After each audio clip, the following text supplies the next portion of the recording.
మంచిది. ఈ చెరసాల అనుభవంలో కొన్ని పాఠాలు మనం నేర్చుకోబోతున్నాం. దేవుని ఉద్దేశాలు నెరవేర్చేటువంటి చెరసాల అనుభవం ఏంటమ్మా? చెప్పాలి అందరూ కూడా గట్టిగా. దేవుని ఉద్దేశాలు. ఎవరి ఉద్దేశాలు? మంచిది. ఈ దేవుని ఉద్దేశాలు నెరవేర్చేటువంటి ఈ చెరసాల అనుభవంలో ఏ భక్తుడు జీవితాన్ని తీసుకుంటే మనకి ఈ యొక్క పాఠములో మేలుకరముగా ఉంటుందని ఆలోచన చేసినప్పుడు యిర్మీయా భక్తుడు మనకి స్పష్టముగా కనిపిస్తూ ఉన్నాడు. ఆయన జీవితము, ఆయన యొక్క జీవన విధానము, ఆయన యొక్క శ్రమలు, ఆయన యొక్క వాక్యములన్నిటినీ కూడా మనం ఒక్కసారి పరిశీలన చేసుకుంటే నిజముగా ఆ వాక్యము మనకి ఆదరణకరముగాను ఆశీర్వాదకరముగా ఉంటుందని నేను నమ్ముచూ ఉన్నాను. కనుక ఈ చెరసాల అనుభవం ఈ యొక్క మెసేజ్లో వర్తమానములో మనము యిర్మీయా కొరకు ధ్యానించబోతున్నాం. ఎవరమ్మా? మీరు నాకు సమాధానం గట్టిగా చెప్పాలి. యిర్మీయా కొరకు మనము ధ్యానించబోతున్నాం. జెరమయా వర్తమానములోనికి వెళ్ళబోయే ముందు మీకు ఒక ప్రశ్న అడుగుతాను. మీరందరూ కూడా నాకు సమాధానం చెప్పాలి. చెప్తారా చెప్పరా? చెప్తారా? ఏమిటంటే, నీ హృదయంలో ఉన్నటువంటి ఉద్దేశం ఒకటి. అంటే నీ హృదయంలో ఒక కోరికను, ఒక ఆశను కలిగి ఉన్నావు. అది నెరవేర్చుడు కొరకు నన్ను ఇబ్బంది పెట్టడం నీకు సబబుగా ఉంటుందా? ఏమ్మా ఉంటుందా? ఉంటుందా? ఇప్పుడు నా హృదయంలో ఒక ఉద్దేశం ఉందండి. నేను ఒక సంఘ కాపరిగా నా హృదయంలో ఒక ఉద్దేశం ఉంది. దాన్ని నెరవేర్చడం కొరకు మిమ్మల్ని అందరినీ నలగొట్టేయడం అది సబబేనా? Is it right? చెప్పండి అమ్మా. సబబేనా? అది మంచి పద్ధతేనా? కానీ ఇక్కడ దేవుడు తన ఉద్దేశాలు నెరవేర్చడం కొరకు తన భక్తులను నలిపేయడం ఎంతవరకు కరెక్ట్ అంటారు? దేవుని ఉద్దేశాలను నెరవేర్చే చెరసాల అనుభవం అని మనం మాట్లాడుకున్నాం. అంటే ఆయన ఉద్దేశాలు ఆయన నెరవేర్చుకోవడం కొరకు ఆయన నమ్మిన మనల్ని నలిపేయడం ఎంతవరకు కరెక్ట్? కరెక్ట్ అంటారా? ఏమ్మా సౌండ్ లేదు? ఎంతవరకు కరెక్ట్ అంటే అది తెలుసుకోవడానికే మనము ఇప్పుడు వాక్యాన్ని ధ్యానించబోతున్నాం. హల్లెలూయా. ఆసక్తిగా వినండి. ఇది నిజంగా మీకు మేలుకరంగా ఈ వాక్యం ఉండును గాక. ఒకని పరిస్థితి తల్లకిందులైపోతూ ఉంది. చాలాసార్లు మనం ఉన్నటువంటి పరిస్థితి ఎలా ఉంటుందంటే గందరగోళమైనటువంటి పరిస్థితి. అసలు ఏంటి నా జీవితం? ఎటు చూసినా సరే నాకు అన్ని వ్యతిరేకతలే ఎదురవుతున్నాయి. నువ్వు ఎన్ని వ్యాపారాలు చేస్తూ ఉన్నా నీకు అన్ని ఎదురు దెబ్బలే కానీ ఆశీర్వాదం ఉండదు. ఎన్ని సంవత్సరాల విశ్వాసముతో పంటను కొనసాగిస్తూ ఉన్నా నీకన్నీ ఎదురు దెబ్బలే కానీ పంటలో రాబడి అనేది నీకు లేదు. అవి ఇవి అమ్ముకొని నీ అప్పులన్నీ తీర్చుకుంటావు, కానీ మరలా నువ్వు అప్పులైపోతూ ఉంటావు. అటు బయట నీ సంపాదనలోనూ ఎదురు దెబ్బలు, ఇటు కుటుంబంలోనూ నీకు ఎదురు దెబ్బలు, ఇటు ఆరోగ్యపరంగా నీకు ఎదురు దెబ్బలు. ఇలాంటి పరిస్థితిలో మనకు అనిపిస్తూ ఉంటుంది ఏమిటంటే, అసలు నా జీవితంలో ఏం జరుగుతుంది? నా జీవితంలో ఏం జరుగుతుంది? అసలు నాకేమీ అర్థం కావడం లేదు, ఏం చెయ్యాలో నాకు తోచడం లేదు. అలాంటి గందరగోళమైనటువంటి పరిస్థితి కొన్నిసార్లు మన జీవితాల్లో అలుముకుంటూ ఉంటుంది. అవునా?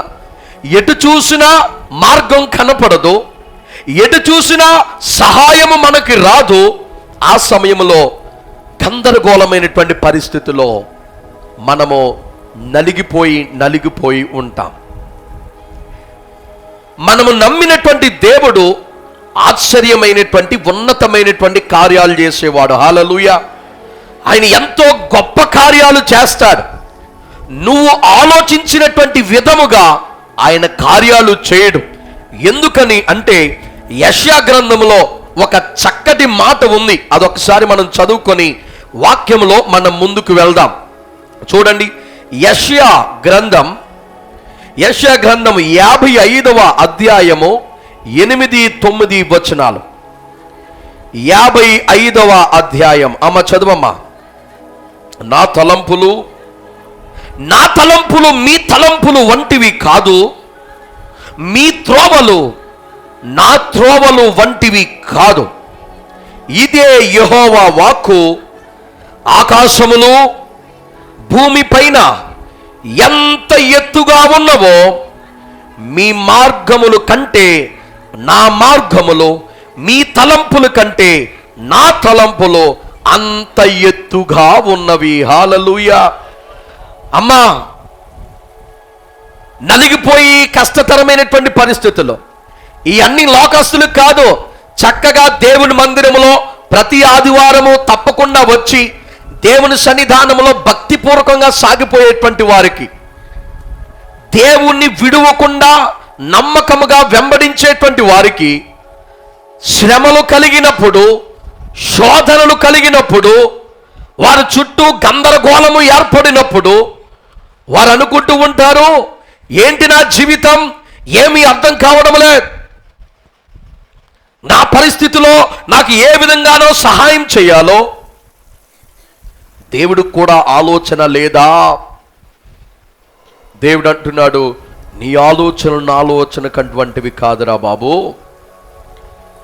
ఈ భూమికి పరలోకానికి ఇంగ్లీష్లో హెవెన్స్ అని రాసింది, దీంట్లో ఆకాశాలు అని తెలుగులో రాసింది. కానీ ఈ భూమికి పరలోకానికి ఎంత ఎత్తు, ఎంత దూరము ఉందో మన ఆలోచనలకి దేవుడు ఆలోచనలకి, మన త్రోవలకి, దేవుడు మన పట్ల ఆయన ఉంచినటువంటి త్రోవలకి అంత ఘనమైనటువంటి తేడా ఉందంట. హల్లెలూయా, హల్లెలూయా. కనుక ఇలాంటి కష్టతరమైనటువంటి గందరగోళమైనటువంటి పరిస్థితులలో చాలాసార్లు మనకి ఏం చేయాలో తెలియదు. ఆ సమయాల్లో దేవుణ్ణి కూడా మనము శంకిస్తూ ఉంటాం. దేవుడు నన్ను మర్చిపోయాడా, దేవుడు నన్ను విడిచిపెట్టేశాడా అని ఈ విధముగా మనము ఆలోచించుకుంటున్నటువంటి సమయంలో ఏం చేయాలో తెలియనటువంటి ఆ యొక్క పరిస్థితులలో ఎవరొకరు మనలాంటి పరిస్థితుల్లోనే ఉంటే మనకు కొద్ది ఆదరణగా ఉంటుంది. అవునా? నాకు తెలిసినటువంటి ఇద్దరున్నారు. వాళ్ళిద్దరూ ఒకటే తరగతి, ఇద్దరు అన్నాతమ్ములు కాదు, కాకపోతే ఫ్రెండ్స్, ఒకే ఊర్లో ఉండేటువంటి ఫ్రెండ్స్.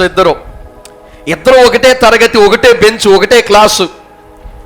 పరీక్షలు రాశారు, పబ్లిక్ పరీక్షలు. ఒక సబ్జెక్ట్ ఇద్దరు ఫెయిల్ అయిపోతారు, మనం మరలా కష్టపడి చదువుకోవాలి అని నిరాశగా ఉన్నారు. రిజల్ట్ రానే వచ్చింది. ఒకడు పాస్ అయ్యాడు, ఒకడు ఫెయిల్ అయ్యాడు. ఇప్పుడు ఈడికి ధైర్యం తగ్గిపోయింది. ఒకడికి ఆడేంటంటే, నేను ఫెయిల్ అయిపోయాను, ఈడెలాగా పాస్ అయిపోయాడు. ఈడితో పాటు ఆడు కూడా ఫెయిల్ అయిపోతే ఈడుకో ధైర్యంగా ఉంటుంది, అమ్మయ్య ఈడు కూడా ఫెయిల్ అయిపోయాడు. లేకపోతే ఇద్దరు పాస్ అయిపోయారు అనుకో, అమ్మయ్య ఇద్దరమో పాస్ అయిపోయాం. ఒకడు ఫెయిల్ అయ్యి ఒకడు పాస్ అయితే ఈడు గుండంతా గుబేలు గుబేలు అంటది. ఎందుకంటే ధైర్యం సరిపోతుంది, ఈడికి అవమానం తట్టుకోలేడు ఈడు. అందుకని ఈడెలా పాస్ అయిపోయాడు, ఈడెలా పాస్ అయిపోయాడు, ఈడెలా పాస్. ధైర్యం ఉండదు. గజిబిజి గందరగోళంలో ఏం చేస్తామో ఆడికే తెలియనటువంటి పరిస్థితి. అలాగే మన జీవితంలో ఉండేటువంటి శ్రమలు, ఇలాంటి గందరగోళమైనటువంటి పరిస్థితి మన పక్కోడు కూడా ఉంటే కొద్ది ధైర్యంగా మనకు ఉంటుంది. ఆ పక్కోడే ఇర్మియా. హల్లెలూయా. ఇర్మియా అంటే పక్కనున్న ఆయన ఇర్మియా కాదు, బైబిల్లో ఉన్న ఇర్మియా. హల్లెలూయా. ఇర్మియా గారు మన పక్కన లేడు, ఆయన విదేశాల్లో ఉన్నాడు. బైబిల్లో ఉన్నటువంటి ఇర్మియా మన పక్కనే ఉన్నాడు. ఎందుకనంటే మనలాంటి చెత్త పరిస్థితులు ఆయన బతుకులో కూడా ఉన్నాయి.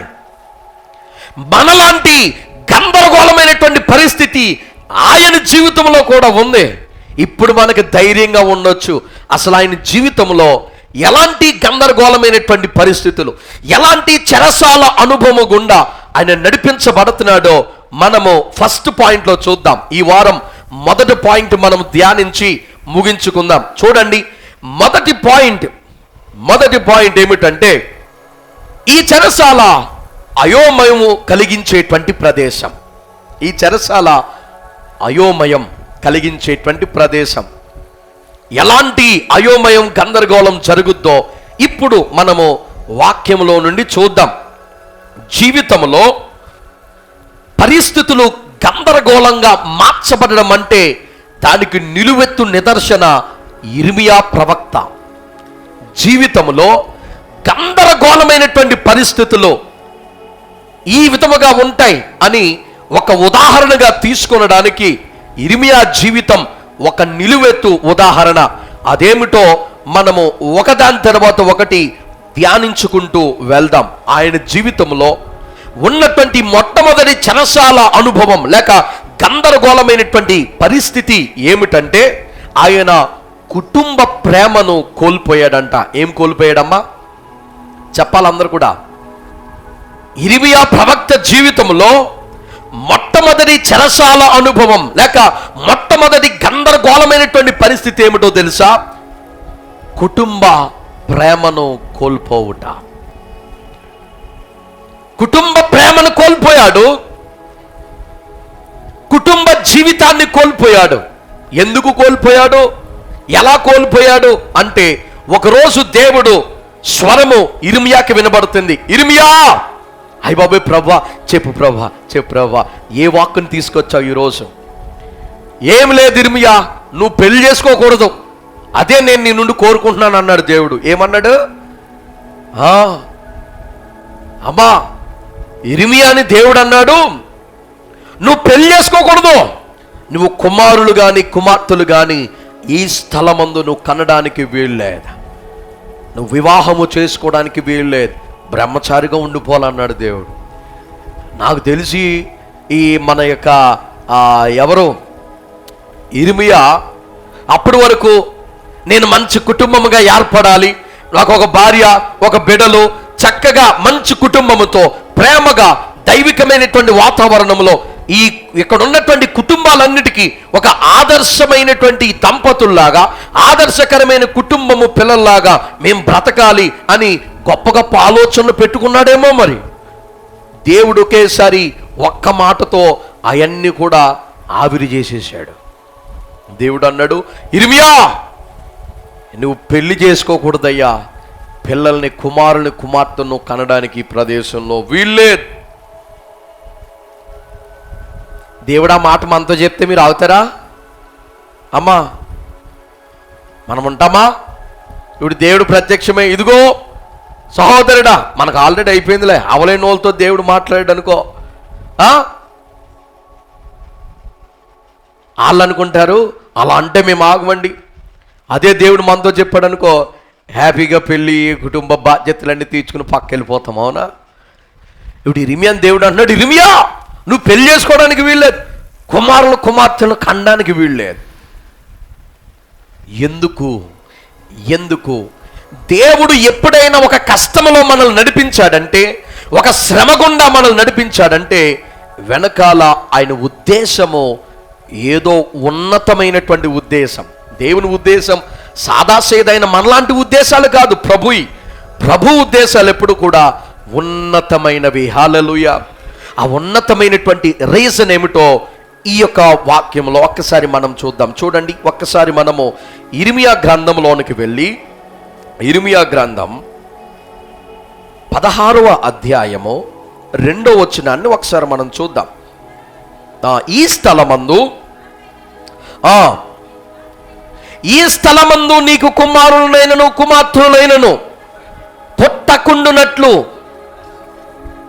నీవు వివాహము చేసుకొనకూడదు. చాలమ్మ, దేవుడు ఎందుకని ఈ మాటను పలికాడు అని మనము చూస్తే, ఈ అధ్యాయం అంతా ప్రారంభం నుంచి మీరు చదువుకుంటూ వస్తే, అన్నిటికంటే ప్రాముఖ్యముగా ఇర్మియా గ్రంథం మీలో ఎంతమంది చదివారు? ఆ మాట చెప్పండి ఒకసారి. ఇర్మియా గ్రంథం మీలో ఎంతమంది చదివారు? చేయి పైకి ఎత్తండి ఒకసారి. 1 2 3 4 5 6 7 8 9 10 11 12 ఇంచుమించు 12 నుంచి 15 మంది వరకు ఆ ఇర్మియా గ్రంథం చదివారు. ఇర్మియా గ్రంథం చదివినప్పుడు మీకేమర్థమైంది?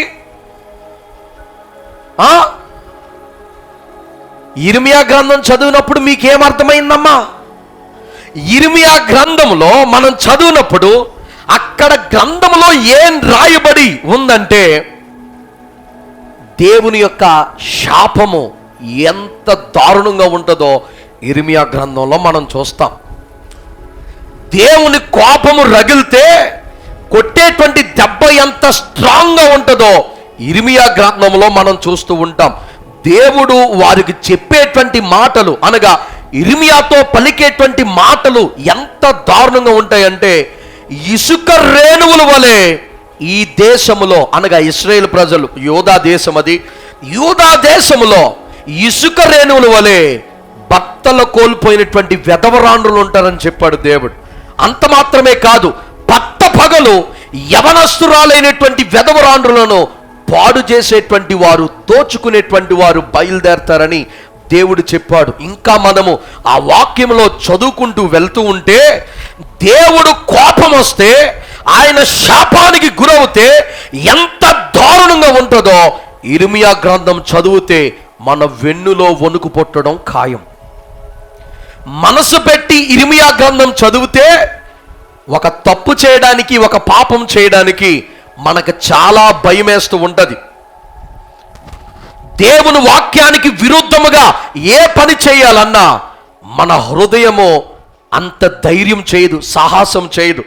ఇర్మియా గ్రంథము అంత ప్రవచనాత్మకంగా, ప్రవచనాలు దేవుడు ఇర్మియాతో మాట్లాడిన మాట అక్కడ రాయబడి ఉంటుంది. ఇక్కడ దేవుడు ఇర్మియాని పెళ్లి చేసుకోవద్దు, వివాహము అన్నిటి విషయాల్లో ఘనమైనది, నరుడు ఒంటరిగా ఉండటం మంచిది కాదు అని ఎలాంటి మాటలన్నీ చెప్పినటువంటి దేవుడే ఇర్మియాని అంటున్నాడు, నువ్వు పెళ్లి చేసుకోపోవడమే మంచిది, చేసుకోకో, ఈ ప్రదేశంలో నువ్వు పెళ్లి చేసుకోవద్దో, కుమార్తెను కనదు. దేవుడు ఎందుకు చెప్తున్నాడో తెలుసు. అలాగా ఇశ్రాయేలు ప్రజలు ఆ యొక్క పాలు తేళ్లు ప్రవహించేటువంటి దేశం, ఆ కానానుకు చేరిన తరువాత వారంట విగ్రహారాధకుల్లాగా మారిపోయారంట. ఎలా మారిపోయారమ్మా? విగ్రహారాధుల్లాగా మారిపోయారు. వాక్యంలో మనం చూసినప్పుడు వీరే కాదు, వీరు పితరుల కాలము నుండి అలాగే ఉన్నారంట. ఎలా ఉన్నారు? పితరుల కాలము నుండి. అక్కడ వాక్యంలో ఒక మాట రాయబడి ఉంటుంది, ఏమిటో తెలుసా? మీ పితరుల కాలము నుండి మీరు అన్య దేవతా దేవులను ఆరాధించుకుంటూ, వారు మొక్కుకుంటూ ఈ పనులన్నీ కూడా చేస్తూ వస్తున్నారు. వారి కంటే మీరు విస్తారముగా చెడిపోయి ఉన్నారు, విస్తారముగా చెడిపోయారంట. ఒకసారి చూడండి 11వ వచనం. నీవు వారితో ఇట్లనుము, యెహోవా ఈ మాట సెలవిచ్చుచున్నాడు, మీ పితరులు నన్ను విడిచి అన్య దేవతలను అనుసరించి పూజించి వాటికి నమస్కరించి చేయుట బట్టియే గదా వారు నా ధర్మశాస్త్రమును గై కొనక నన్ను విసర్జించిరి. ఆలకించుడి, మీరందరూ నా మాట వినండి.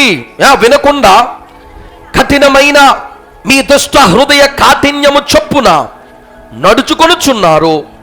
మీరు మీ పితరుల కంటే విస్తారముగా చెడుతనమును చేసి ఉన్నారు. విశ్వాసులైనటువంటి మీకు ఉన్న భక్తే ఎంత, నీకున్న భక్తే ఎంత, నీ పిల్లలకున్నటువంటి భక్తి ఎంత, అది దేవుని ముందు సరిపోదు. తల్లిదండ్రులు దేవుని యొక్క మందిరంలో ఎంతో కొంత కొంచెమైన నువ్వు భక్తి కలిగి ఉన్నారు, కానీ మీ పిల్లలకి దేవుడంటే కనీసము భయభక్తులు లేవు. మందిరానికి నువ్వు వచ్చినంత క్రమంగా నీ పిల్లలు రారు. నేను చాలాసార్లు ఆలోచించి బాధపడుతూ, మా ఇంట్లో నేను మాట్లాడేటువంటి మాట ఏమిటో తెలుసా? ఇప్పుడున్నటువంటి ప్రజలందరూ కూడా దేవుని దగ్గరికి వెళ్ళిపోతే తరువాత జనరేషన్ దేవుని మందిరంలో అసలు ఎవరైనా కూర్చుంటారా? నీ పిల్లలు ఎలా ఉన్నారో నీకు తెలుసు. ఇప్పుడు మందిరంలో లేకుండా ఎక్కడెక్కడ తిరుగుతున్నారో నీకు తెలుసు. కిరాయని వెళ్ళిపోయేవాడు ఒకడు. మేము పని మానితే మా యొక్క హోటల్లో కానీ మా యొక్క కంపెనీలో కానీ నా అంత పని చేసేవాడు ఎవరు లేడని వెళ్ళిపోయేవాడు ఒకడు. రకరకాల కారణాలు చెప్పి నీ పిల్లలు దేవుని మందిరంలో ఒక్క వారము కూడా గడపలేనటువంటి వారు ఉన్నారు. నువ్వు దేవుని పిలుపునందుకు నువ్వు వెళ్ళిపోతే నీ తరువాత తరము వారు దేవుని మందిరంలో ఉంటారా? ఇక్కడ దేవుడు అంటున్నాడు, నీ పితరులు చెడిపోయారు, నీ పితరుల కంటే మీరు విస్తారముగా చెడుతనములతో నిండిపోయి ఉన్నారు. ఈ విధముగా ఉన్నారు కనుకనే నా కోపము రగిలి నేను శాపమును మీ మీదకు పంపిస్తున్నాను. నీవు ఏ భక్తిని కలిగి ఉన్నావో నీ పిల్లలు నీకంటే భక్తిపరులుగా ఉండాలని ఈ రోజు నుండి నువ్వు ఆలోచించాలి. లేకపోతే నీ తదనంతరం దేవుని యొక్క శాపము వారి మీదకు వస్తుంది. ఎందుకనంటే వారు దేవుణ్ణి విడిచిపెట్టి తిరుగుతున్నారు. ఆ విషయాన్ని మర్చిపోకు. వారు దేవుని కట్టడలు ఒక్కదాన్ని కూడా నెరవేర్చకుండా తిరుగుతున్నారు. శాపము నీ కుటుంబములో ఏలుబడి చేస్తుంది. ఇక్కడ ఇశ్రాయేలు ప్రజలకి దేవుడు ఇంత దారుణమైనటువంటి శాపాన్ని పంపించడానికి గల కారణం ఏమిటో తెలుసా? ఇర్మియా అంటున్నాడు, ఇర్మియా, ఇలాంటి ప్రదేశములో ఇలాంటి దేశములో నీవు పెళ్లి చేసుకుని పిల్లల్ని కనడానికి నాకు ఇష్టము లేదు. No, don't dare to do that. నువ్వు అది చేయడానికి అస్సలు ఏమాత్రమును ధైర్యము చూపించు. నా మాట విను. ఎందుకనంటే ఈ దేశములో ఈ స్థలములో అనేక కుటుంబాలు వెధవరాళ్ళుగా మారబోతున్నారు. అనేక మంది గర్భఫలము లేక గొడ్రాలుగా మిగిలిపోతారు. అనేక మంది తెలియని ప్రాంతాలకి చెరపట్టుకుని పోబోతారు. వాళ్ళు ఎక్కడ ఏ దేశములో ఏ ప్రాంతంలో ఉన్నారో కూడా వారికి తెలియదు. ఏనాడు మీరు ఆ పేర్లు వినరేమో అలాంటి ప్రదేశాలకి మీరు చెరపట్టుకుని పోబోతారు. నీ దేశంలో ఉన్నటువంటి రాజును కూడా నేను వదిలిపెట్టను.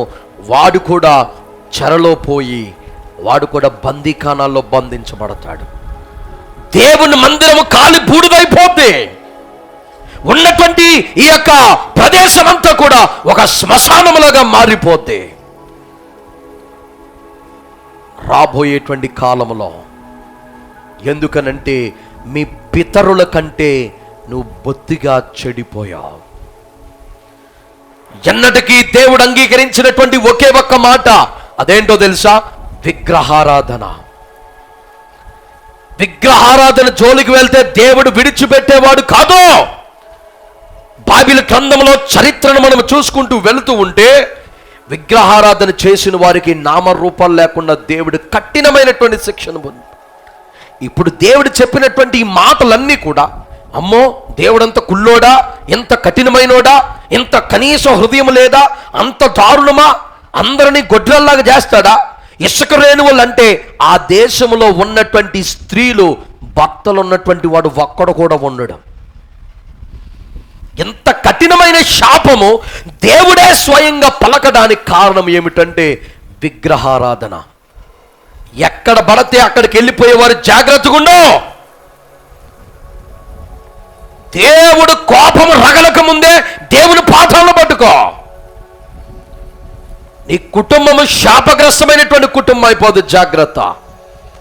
విగ్రహారాధన జోలికి ఎప్పుడు కూడా వెళ్ళదు.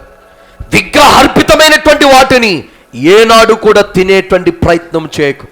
ఈనాడు చాలా మంది ఏదైనా తినేవచ్చు, ఏమీ లేదు, అంతా ఒట్టిదే, ప్రార్థన చేసుకుని ఏదైనా తినేవచ్చు అంటున్నాడు. విగ్రహారాధన దగ్గరికి ఆనాడు ఇశ్రాయేలు ప్రజలు ఆ విధంగానే వెళ్ళారు. దేవుని శాపం చూసావా ఎంత కఠినంగా ఉందో? ఇర్మియాతో దేవుడు అంటున్నాడు, నీకు కుటుంబ ప్రేమలో చూసేటువంటి యోగ్యత నేను దూరం చేస్తున్నాను. నీకు భార్య బిడ్డలు నీ జీవితంలో రావడం నాకు ఇష్టం లేదు. నువ్వు ఒంటరిగానే ఉండాలి.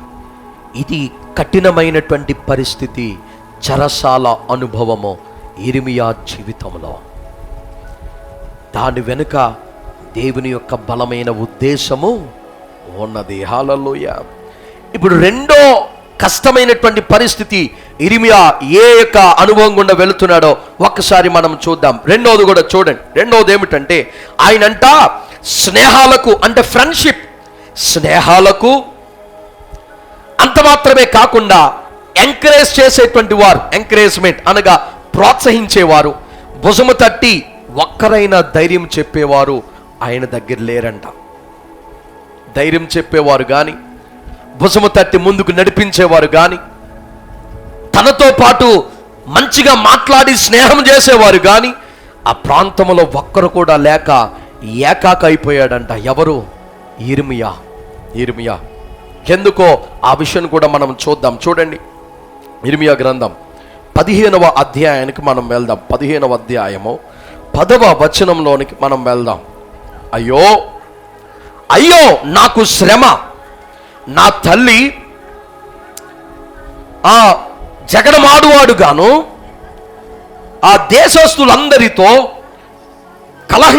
కలహించువాడుగాను నీవేళ నన్ను కన్నావు. వడ్డీకి నేను బదిలీయలేదు, వారు నాకు బదులిచ్చిన వారు కారు. అయినను వారందరూ నన్ను శపిస్తూ ఉన్నారు.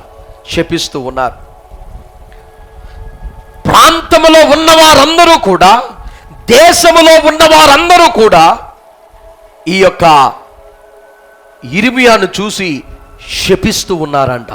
శపిస్తూ ఉన్నారు. ఎందుకు శపిస్తూ ఉన్నారో తెలుసా? ఎందుకు ఆయనతో ఎవరు కూడా సహవాసం చేయట్లో తెలుసా? ఈయన చెడ్డోడా, ఏమైనా తప్పుడు పనులు చేసినోడా, దొంగతనాలు చేసినోడా, హత్యలు చేసినోడా, అన్యాయాలు అక్రమాలు చేసినోడా, అక్రమాస్తులుగా సంపాదించుకున్నవాడా, వడ్డీకి చక్రవడ్డీ వేసి అన్ని లాక్కున్నవాడా? కాదే. మరి ఎందుకు మంచోడైనా సరే ఈయనతో స్నేహం చేయడానికి ఎవ్వరికి ఎందుకు ఇష్టం లేదు? ఈయన బాధల్లో కనీసం వెన్ను తట్టి కొద్ది ప్రోత్సహించేటువంటి వారు కానీ, ధైర్యం చెప్పేవారు కానీ యిర్మీయా కూడా ఎవ్వరూ కూడా లేకుండా ఒంటరిగా ఏకాగ్గా మిగిలిపోవడం గల కారణం ఏమిటంటే దేవుని యొక్క వాక్కును ఉన్నది ఉన్నట్టుగా చెప్పునందుకు. చాలాసార్లు సేవకులు దేవుడు చెప్పిన మాటను ఉన్నది ఉన్నట్టుగా సంఘానికి పంచుతూ ఉంటే సంఘంలో ఉన్నటువంటి కొంతమంది విశ్వాసులు కోపాలు వచ్చేస్తాయి. కోపాలు, నువ్వు కోపాలు ఇచ్చేయడానికి మేమేమన్నా లేనిపోని అన్ని భారాలు మీ మీద మోపేస్తున్నామా? దేవుడు చెప్పమన్న మాటే కదా, వాక్యంలో ఉన్నదే కదా నీతో చెప్తుంటా. కోపం ఎందుకు వచ్చేస్తున్నావు నీకు? పాస్టర్ గారికి విరుద్ధంగా తయారైపోతారు కొన్ని సంఘాల్లో. కఠినంగా ఖండితంగా బోధ చేసి ఉన్నట్టుగా చెప్తే. ఇక్కడ యిర్మీయా కూడా ఎవ్వరూ లేకుండా ఒంటరి వాడైపోవడం గల కారణం ఏమిటో తెలుసా? ఆయన దేవుని యొక్క వాక్కును ఉన్నది ఉన్నట్టుగా ప్రకటించడం ప్రారంభించాడంట. అర్థం కావట్లేదు యిర్మీయాకి. గందరగోళమైనటువంటి పరిస్థితి. అయ్యో, దేవుని వాక్కునే కదా నేను చెప్పాను, దేవుడు చెప్పమన్నదే కదా నేను చెప్పాను. అసలు దేవుడు ఏం చెప్పమన్నాడో మనం ఒకసారి వాక్యంలో చూద్దాం. చూడండి, 6వ వచనం చదవండి ఒకసారి. నేను ఇందాక చెప్పిన మాటలన్నీ కూడా అక్కడ ఉంటాయి. యెహోవా వాక్కు ఇదే, నీవు నన్ను విడిచిపెట్టేశావు, వెనుకదీస్తున్నావు కనుక నిన్ను నశింపజేయునట్లు నేను నీ మీదికి నా చేతిని చాచి ఉన్నాను. అంటే నిన్ను నశింప చేయడానికి నేను నా చేతిని చాపాను. సంతాపపడి పడి పడి పడి నేను విసిగిపోయాను. 8వ వచనం చదవమ్మా. ఆ వారి విధవరాండ్రులో సముద్రపు ఇసుక కంటే విస్తారముగా ఉందురు.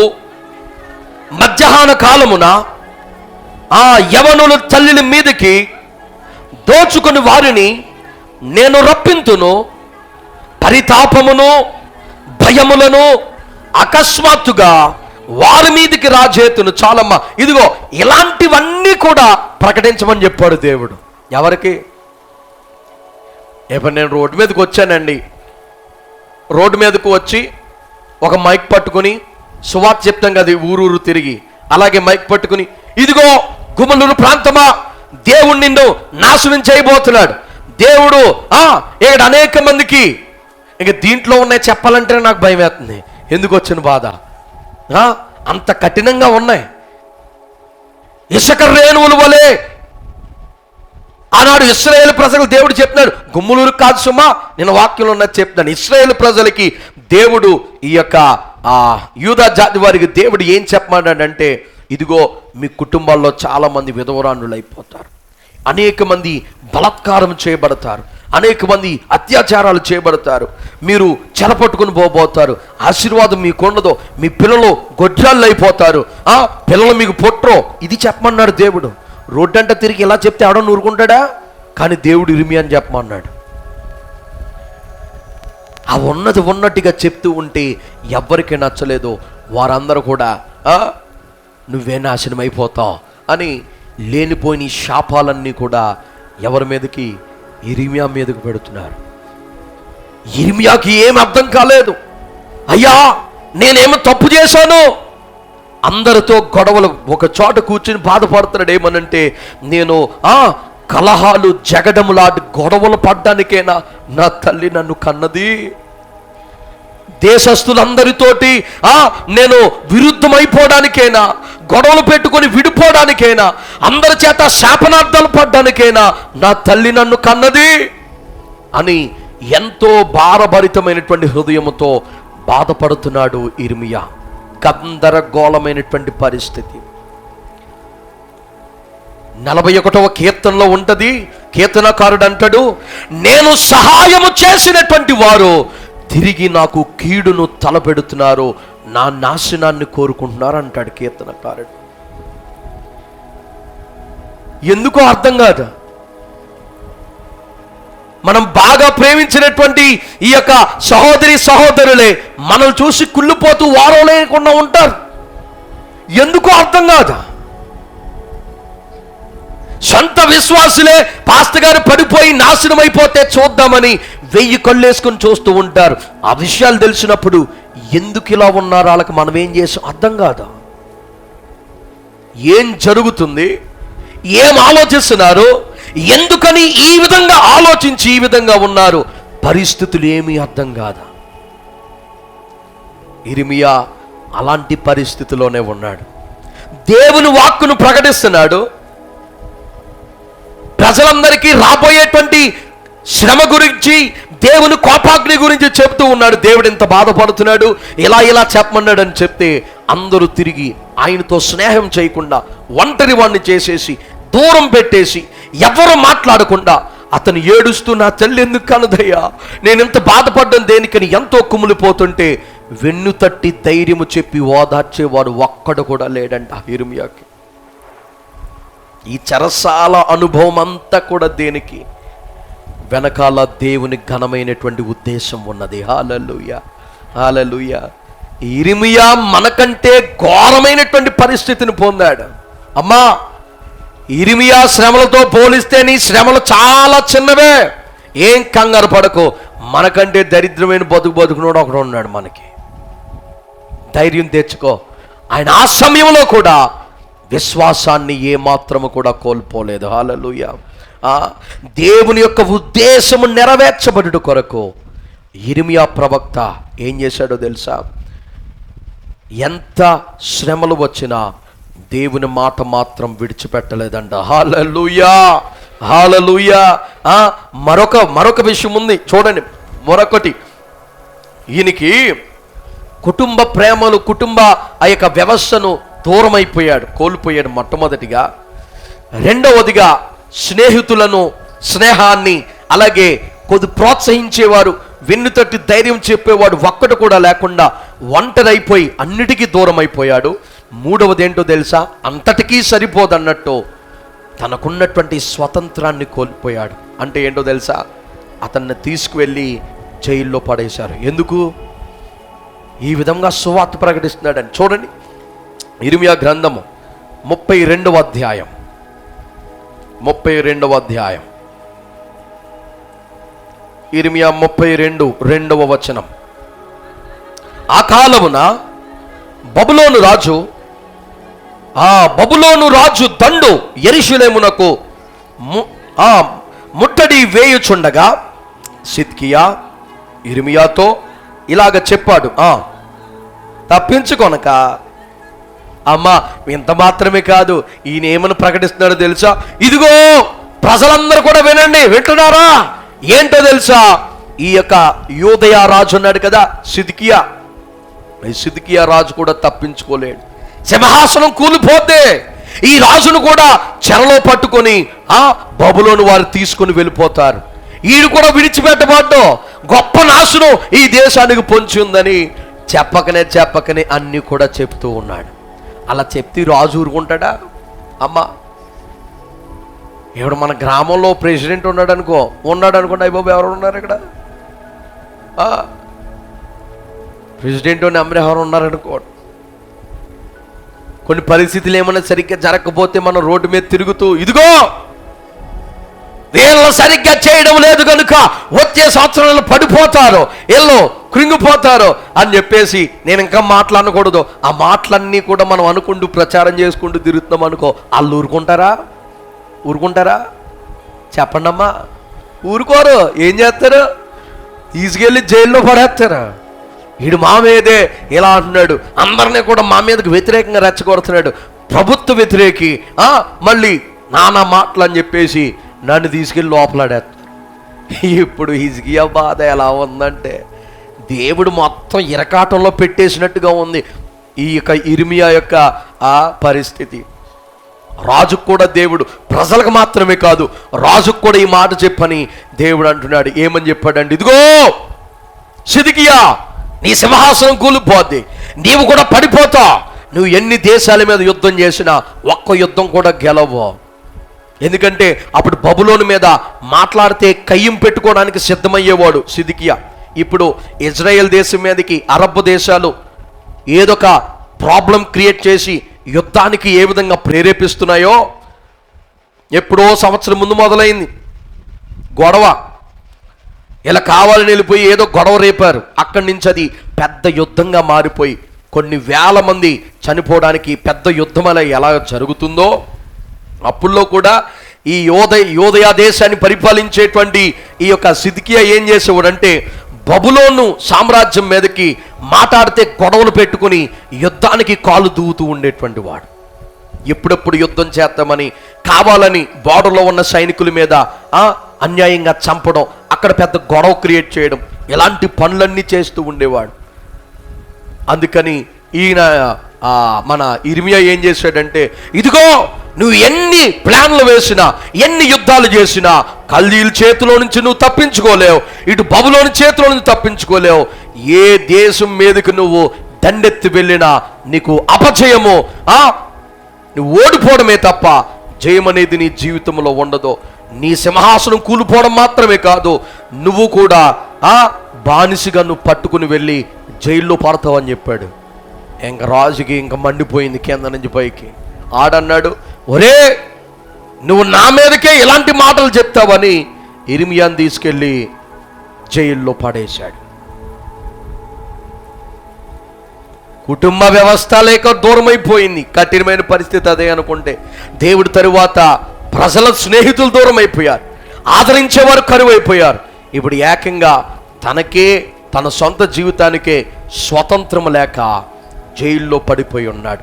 ఇదంతా కూడా చూసి ఇర్మియా పరిస్థితి అంతా ఎలా ఉందంటే, దేవుడు చెప్పింది చేశాను, అయినా సరే ఏంటి నాకు ఈ శిక్ష?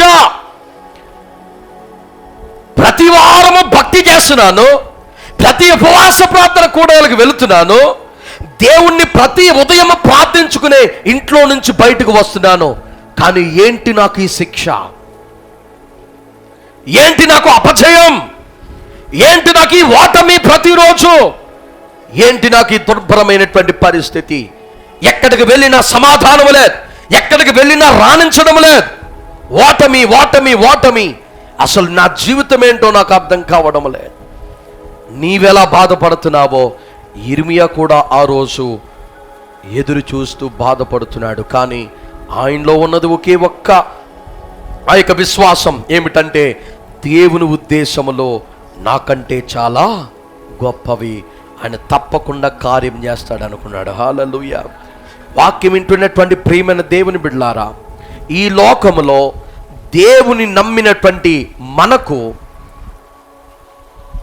దేవుడు తన ఉన్నతమైనటువంటి ఉద్దేశాలు నెరవేర్చడం కొరకు శ్రమల గుండా మనల్ని పంపిస్తాడు. హల్లెలూయా. దేవుని ఉద్దేశాలు ఎంతో గొప్పవి. ప్రారంభంలో మనం చదువుకున్నాం కదా, ఆయన ఉద్దేశాలు, ఆయన మార్గాలు మన పట్ల ఎంత గొప్పవంటే భూమికి పరలోకానికి ఉన్నంత దూరముగా, అంత గొప్పగా ఆయన మన పట్ల ఒక ప్రణాళికను, ఉద్దేశాలను కలిగి ఉన్నాడు. కనుక వాక్యం వింటున్నటువంటి ప్రియమైన దేవుని బిడ్డ, భక్తులకే శ్రమలు వస్తాయి. శ్రమలు లేనిటువంటి వాడు భక్తుడు కాదు. ఈ శ్రమలు ఎందుకంటే నీకు వచ్చేటువంటి ఆశీర్వాదం, వచ్చేటువంటి దీవెన, నీవు దాన్ని బ్యాలెన్స్ చేసేటువంటి దమ్ము నీకు అనుగ్రహిస్తూ ఉంటాయి. హల్లెలూయా. ఇప్పుడు యోబు ఉన్నాడు. యోబు కొరకు నీవు నేను సాక్ష్యం కాదు, దేవుడేమని సాక్ష్యం ఇచ్చాడో తెలుసా? చూడండి, యోబు గ్రంథము 1వ అధ్యాయం. ఈ మాట చెప్పి నేను ముగించి వేస్తాను. మిగతా 1వ పాయింట్ ఇంకా కంప్లీట్ అవ్వలేదు. అది వచ్చే వారం మనం ధ్యానించుదాం. సమయం అయిపోతుంది కనుక నేను ఈ మాటలు చెప్పి నేను ముగించి వేస్తాను. చూడండి ఒకసారి, యోబు గ్రంథం 1వ అధ్యాయము 8వ వచనం. అందుకు యెహోవా, నా సేవకుడైనటువంటి యోబు సంగతి నువ్వు ఆలోచించావా? అతడు యథార్థవంతుడు, న్యాయవంతుడునై దేవుని యందు భయభక్తులు. చూడండి, యథార్థవంతుడు, న్యాయవంతుడు, దేవుని యందు భయభక్తులు కలువాడై చెడుతనమును విసర్జించిన వాడు, భూమి మీద అతని వంటి వాడు, చెప్పనమ్మ, భూమి మీద అతని వంటి వాడు. ఇది నీలాంటోడు నాలాంటోడు ఇచ్చినటువంటి స్టేట్మెంట్ కాదు. సాక్షాత్ దేవాతి దేవుడే యోబు కొరకు ఇచ్చినటువంటి సాక్ష్యం. ఏమిటంటే, భూమి మీద ఇలాంటి భక్తుడు ఎవ్వడు కూడా లేడు. ఆ స్టేట్మెంట్ దేవుడు ఎప్పుడైతే ఇచ్చాడో, ఆ నెక్స్ట్ యోబు పరిస్థితి ఏంటో తెలుసా? రోడ్డు మీద పడ్డాడయ్యా. రోడ్డు మీద పడ్డాడు. పిల్లలు ఇంచుమించు 89 పిల్లలు, ఒకరి తర్వాత ఒకడు చచ్చిపోయారు. మన కుటుంబంలో ఎవడైనా, మన పిల్లలు అకాల మరణం చేత, బలహీన చేత ఎవడైనా చచ్చిపోయాడు అనుకో, ఇంకా దేవుడు లేదు, ఎవడు లేడు, మనకి ఇష్టం వచ్చినట్టు మాట్లాడతాం. కానీ యోబుకి 89 పిల్లలు అయితే ఒకరి తర్వాత ఒకడు అందరూ కూడా చనిపోయారు. ఆస్తిపాస్తులన్నీ కూడా ఎగిరిపోయినాయి, ఖాళీ అయిపోయాడు. భార్య ప్రేమ కూడా దొరకలేదు. భార్య వచ్చి అంటుంది, నువ్వు చచ్చిపోకూడదా? ఆ దేవుణ్ణి దూషించి ఆ బతకడం ఎందుకయ్యా?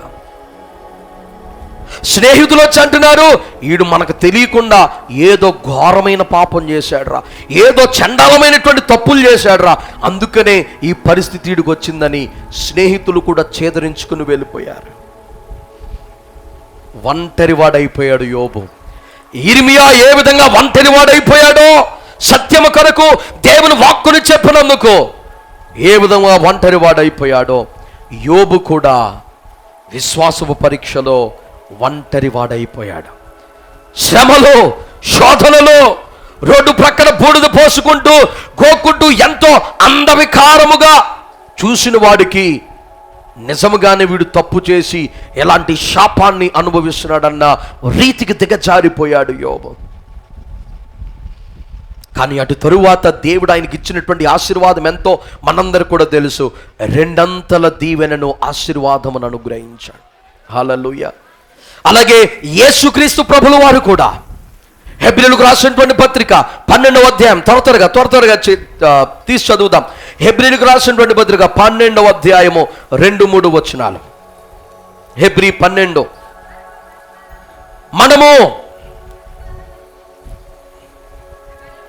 మనము కూడా ప్రతి భారమును సులువుగా చిక్కులు పెట్టు పాపమును విడిచిపెట్టి విశ్వాసమును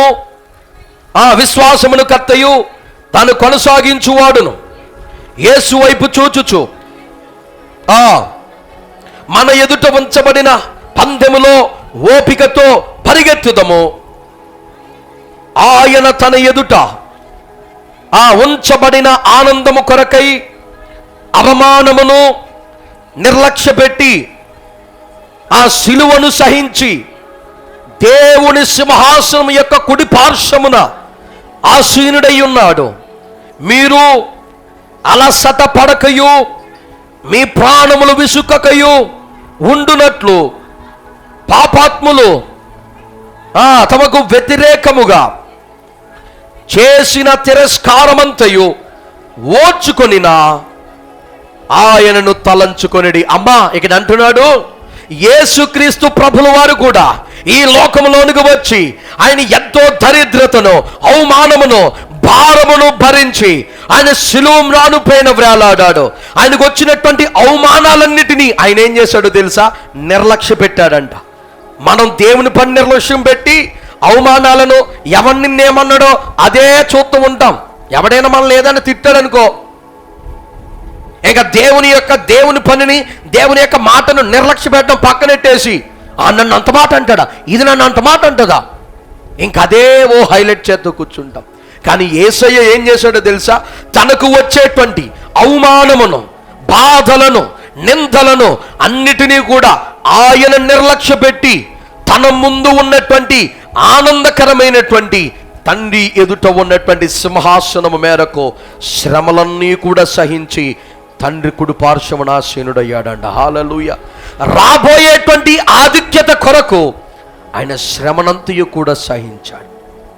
ఈరోజు వాక్యం వింటున్నటువంటి ప్రియమైన దేవుని బిడ్డ, నీకు ఒక ఆశీర్వాదమును, ఒక దీవెనను, అది ఆత్మ సంబంధమైనదైనా ఇటు భౌతిక సంబంధమైనదైనా దేవుని యొక్క మహా ఐశ్వర్యము నీ కుటుంబంలోనికి, నీ జీవితంలోనికి వచ్చే ముందు శ్రమలనేవి నీకు తప్పవు. హల్లెలూయా. ఎందుకో తెలుసా? ఇప్పుడు చిన్నపిల్లోడు ఎవడైనా ఉన్నాడు అనుకోండి, వాడి చేతిలో నేను ఒక యాపిల్ ఇచ్చాను అనుకో, వాడు పట్టుకుంటాడా? పట్టుకుంటాడా?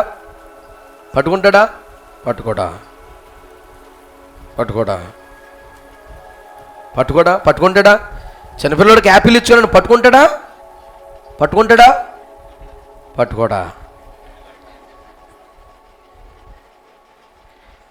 మీరు ఎంత తెలివైన వాళ్ళు అంతే. ఏలికెత్తే కాలుకేసి, కాలుకెత్తే మెడకేసేసి పట్టుకోడండి. పట్టుకుంటాడండి. అంత తెలివైన వాళ్ళమ్మా. ఇప్పుడు చిన్నపిల్లోడికి నేను ఒక యాపిల్ ఆడి చేతిలో పెట్టాను అనుకో, పట్టుకుంటాడు. చక్కగా ఆడుకుంటూ ఇలా చూస్తూ ఉంటాడు. దాన్ని ఈ చేతిలోకి ఎగరేసుకుంటూ ఇలా ఆడుకుంటూ చూస్తాడు. అదే 2 కాయలు 2 చేతిలో పెట్టాను అనుకో, ఏం చేస్తాడు? పట్టుకుంటాడు. ఆటలు ఆగిపోతాయి కానీ పట్టుకుంటాడు. పట్టుకొని ఇలా ఊపుకుంటే ఇలా చూస్తాడు. 3వ కాయ చేతులు పెట్టాను అనుకో, ఆడు ఊపుడు ఆగిపోద్ది. ఎక్కడడిపోతేనే ఇలా పట్టుకుని చూస్తాడు. ఇలా పట్టుకుని పర్లేదులే నేను పట్టుకోగలను, ఇలా పట్టుకుంటాడు. 4వ కాయ పెట్టాను అనుకో, ఏం చేస్తాడు? ఆడిలో ఉన్న ధైర్యం కోల్పోద్ది. అమ్మో పడేస్తానేమో, ఎక్కడి వరకు వచ్చేస్తాడు చేతులు. పెట్టండి, ఇలా పట్టుకుంటాడు కదని ఇంకో 10 కాయలు తీసుకెళ్ళి ఆడి చేతులు పెట్టాను అనుకో, ఆడేం చేస్తాడు? మొత్తం పడేసి నాకెందుకు, నేను ఇంటికి వెళ్ళిపోతాను అంటాడా? అది ఎంతవరకు దాన్ని బ్యాలెన్స్ చేయగలడో అంత మాత్రం.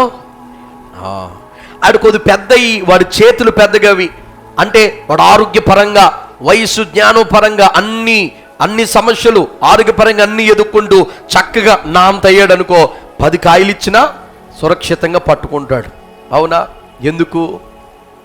ఎందుకు ఆడి బ్యాలెన్స్ చేసేటువంటి ఆ స్థితి ఆడుకోవచ్చు.